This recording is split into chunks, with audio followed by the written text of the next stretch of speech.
In today's video, I'm going to teach you how to make Gmail your default email handler in Chrome. This will enhance your browsing experience by streamlining how you handle emails directly from your browser. So, let's dive right in.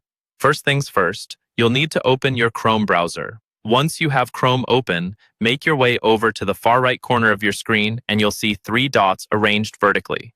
This is your menu icon. By clicking on it, a drop-down will appear with a selection of options. From this menu, you'll want to find and click on Settings. After clicking on Settings, you'll be directed to a new page with numerous configuration options for your Chrome browser. Look to the left-hand side and identify the section that says Privacy and Security and click on it. This is a crucial step as it will guide us to the right area where we can configure handlers for different tasks. Now, within the Privacy and Security section, look for a smaller option labeled Site Settings and click on it. This area allows us to adjust what kind of site data can be stored and how Chrome interacts with different websites. Once you're in the site settings, scroll down a bit until you spot Handlers. It's nestled among several other settings, so take your time if you need to. Clicking on Handlers will bring up a new set of options where you can manage how links are handled by Chrome. At this point, you should see Gmail listed as one of the potential handlers for email. If it's not already selected, all you need to do is find the option to Manage Handlers and select Gmail from the drop-down list.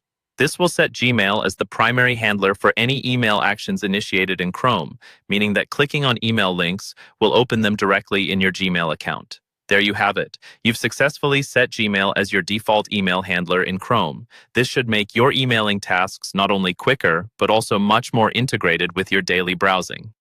As an additional tip, remember that occasionally, browsers update and settings might shift slightly.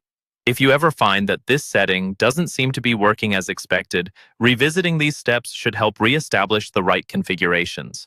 Thanks for following along, and I hope this helps make your Chrome browsing experience more fluid and efficient. If you have any questions or need further clarification, feel free to reach out. Don't forget to subscribe and hit the notification bell for more helpful tutorials like this one. See you in the next video.